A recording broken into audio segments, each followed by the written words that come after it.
Okay, everybody, welcome back to the channel. Today we're going to talk about Toy Story 5. Yes, Toy Story decided to do it again. They weren't content with the first three. They had to do a number four. Number four wasn't enough because, well, let's face it, the money was too good, so they went with Toy Story 5. I will tell you this movie is an improvement over the last one, at least in my opinion. It has some good parts, it has some bad parts. Um, has created a little bit of controversy out there. Not a lot, a little bit. I see where and why and how, but nothing really to be concerned about. So, in case you're not familiar with the Toy Story franchise, and I don't know how that would be possible, but it starts with Buzz and Woody.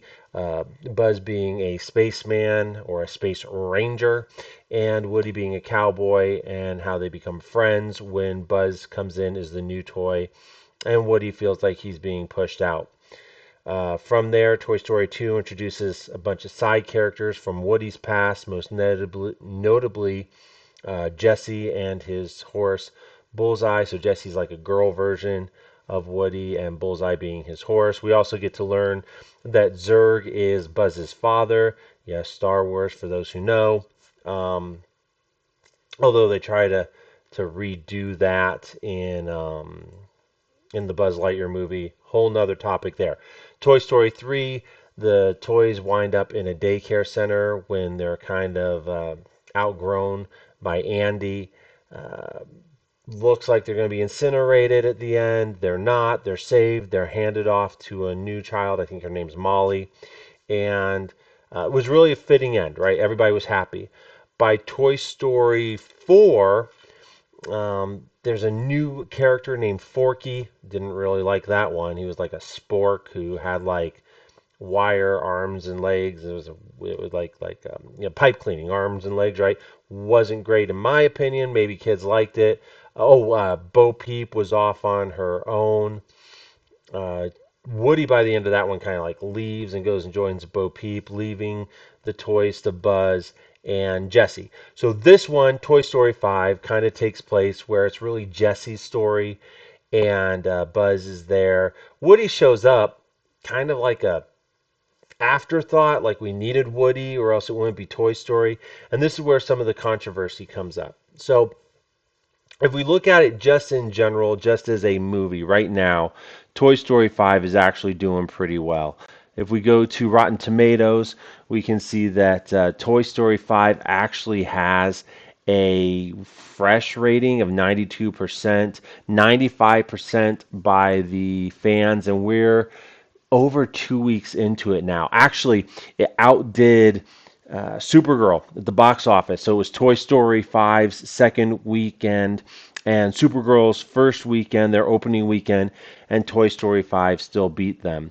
Um, that's, I guess, good for Toy Story 5, but it's not really surprising when you think that kid and family movies typically do really well, especially when it's a known franchise, especially when it's one that the whole family can typically get behind.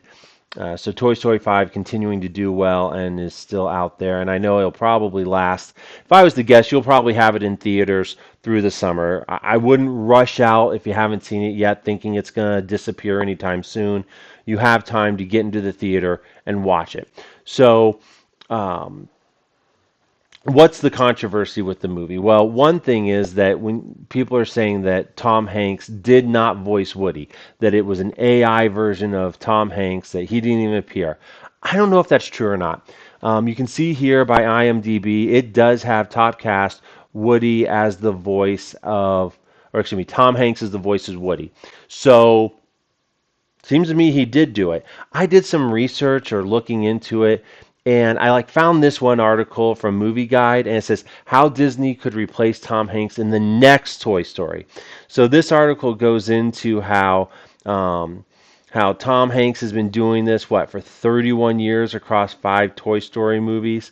Um, which, yeah, I mean, it's kind of scary to think some of us were there 31 years ago when it first came out, but he's been doing this whole thing. Now, what's interesting about this article is it doesn't really fit with the idea that Tom Hanks had AI do his voice for this movie, because in this article, it talks about how Tom Hanks isn't really thrilled with the idea that they could be using him in future movies, right? So down here it says Disney has not announced any plans for a Toy Story 6. Although, listen, everybody, they're going to do a Toy Story 6. This one is making bank again for Disney Pixar.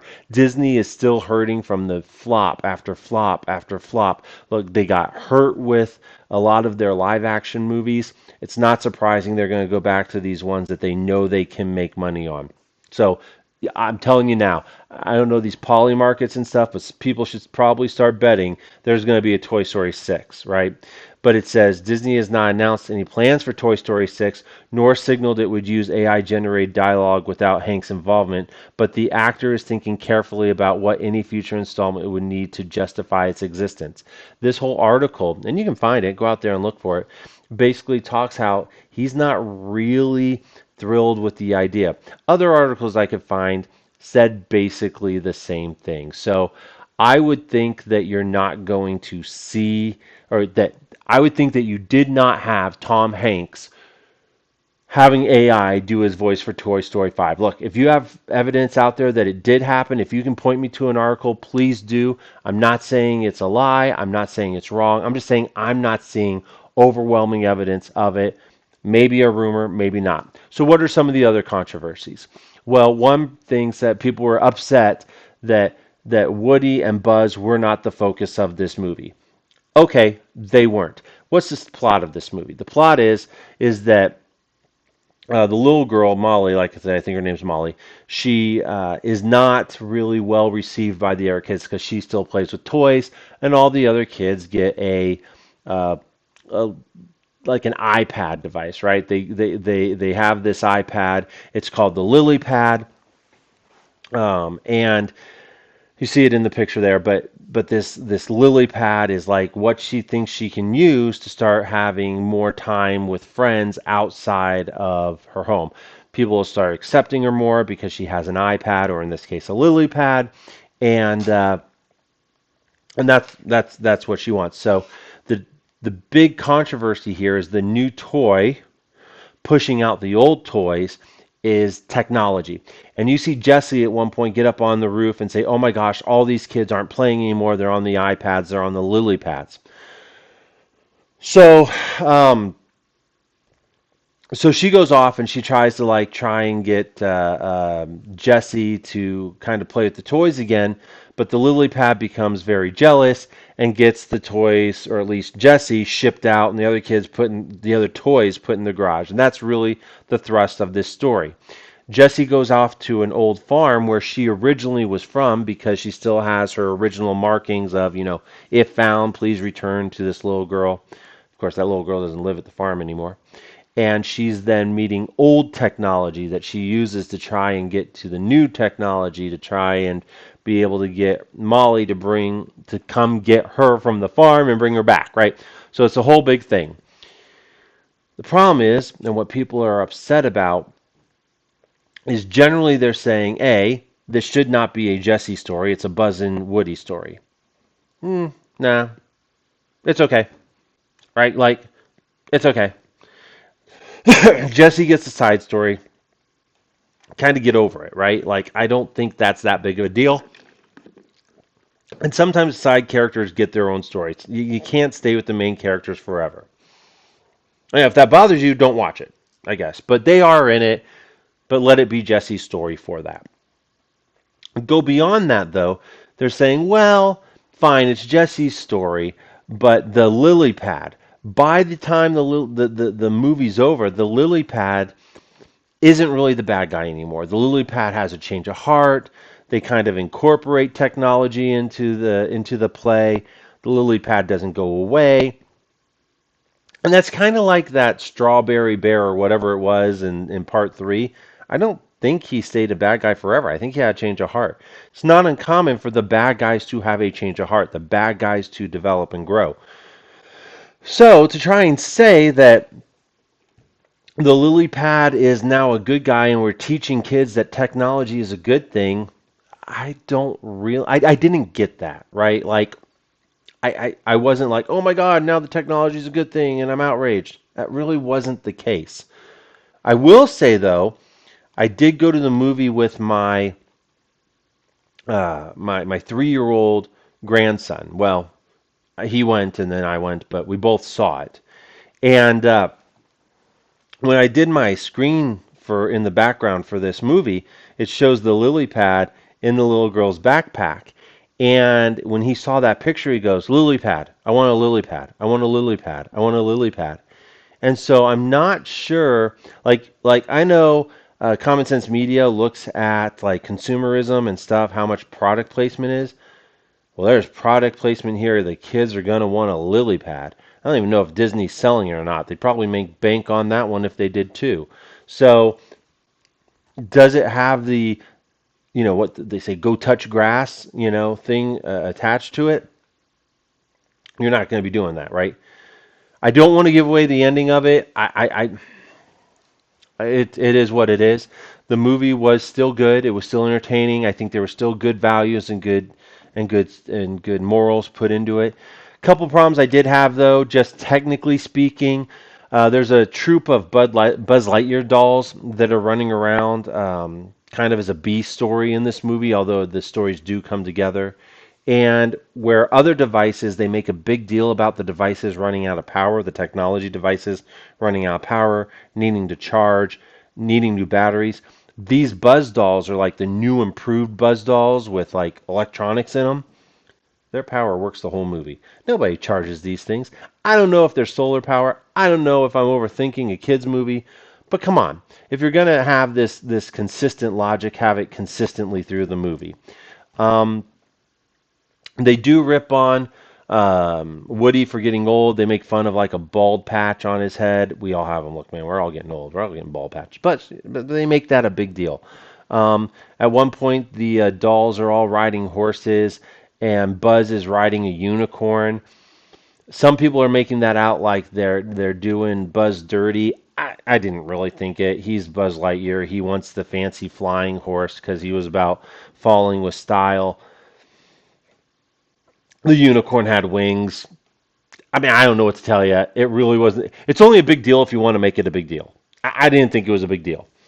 Um, and then there is a wedding scene where Buzz um, marries another character because the little girls playing make Buzz marry another character. And again, I don't want to give away too much. Although, listen, once you start watching the movie, it's going to be perfectly clear and obvious to you. But anyway, he's the one walking up the aisle, and he's wearing what they make in the the drawing cartoon version of it, a kilt, but it's clearly a dress they put on him. Again, make as big of a deal as you want about it. I think it's two little girls playing, and they'll play how they play. So I'm not going to make a big deal about it. If you don't make a big deal about it, we'll all just watch a movie and go, oh, okay, it's kids playing.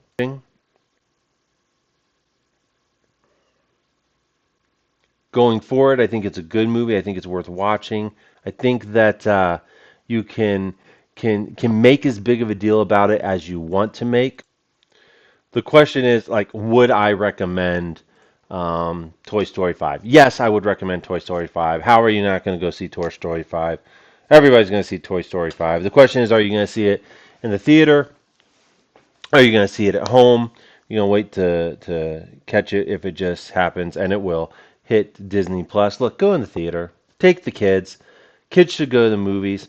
If you're going to the movie and it's a Toy Story 5 showing and you're an adult, and especially if you don't have kids, don't be mad when there's little kids making noise in the movie theater.